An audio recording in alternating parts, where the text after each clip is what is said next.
WWE had one of these mass layoff days where they released a bunch of talent all on the same day.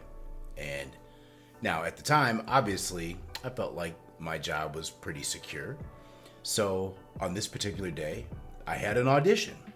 And I show up for the audition. And I remember pulling up in my car. And right before I got out of my car, my phone rang. And I looked at it. It's Mark Carano. My heart stopped. Now, normally, I wouldn't be nervous if Mark Carano was calling me. But on this day, of all days, when they've been releasing talent all day, a mass firing, why is Mark Carano calling me on this day of all days?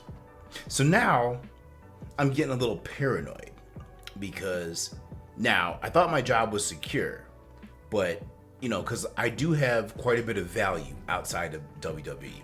I tried to tender my resignation twice. They would not let me do it. But this is the kind of thing that they would then do. Don't let me quit just to turn around and then fire me. Like, those are the kind of mind games that I could see them playing. Or on the other hand, maybe they're letting me go because I have been so successful outside of this and I have so many potential projects that could take off. So maybe they're like, oh, let's let him go do his thing for budgetary reasons.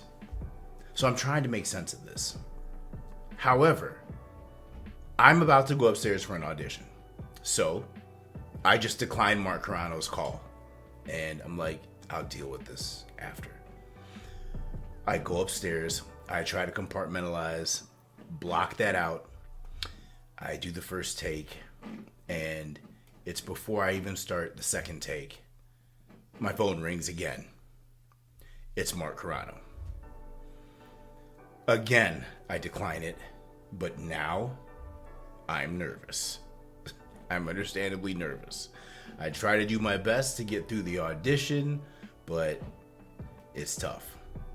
Then I go downstairs, take a deep breath. I'm like, all right. I called him back. So I call Carano back, and I'm just waiting to hear what he's going to say. And he picks up, and he's like, well, hey, Dave. And he says something like, it's a rough day. I'm like, here we go. Get to it. What is it? And then he says something like, well, your contract's getting ready to come to an end. And, Vince has this idea. He'd like to try you out as an announcer. He's like, so we're thinking about giving you over to Michael Cole. He's like, because honestly, creative has been, going back and forth on some ideas, and Vince would really like to try this. So we're going to turn you over to Michael Cole. I didn't even know what he was talking about. I'm like, what? He said, yeah, well, Michael Cole's in charge of the announcers. And so Vince has an idea, and, he wants to see what you would do, how you would do, as a commentator or something. And Michael Cole said the same thing. And so, he'd love to work with you. And, if you're interested, he's going to be giving you a call. And so I said, okay, all right. I'm interested.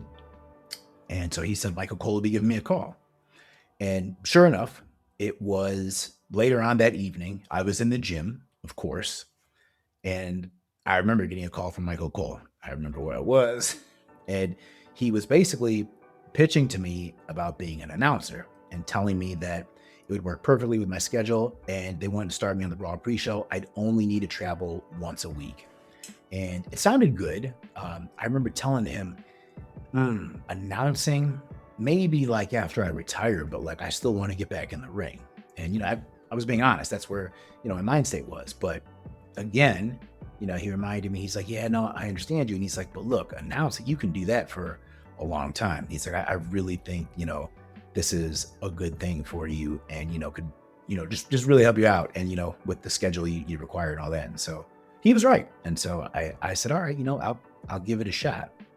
And also shout out to Michael Cole, by the way. who ended up being my boss after this. But like, yo, Michael Cole is awesome. He's one of the best at what he does, but also just a really good dude. Really, really cool. So shout out to Michael Cole.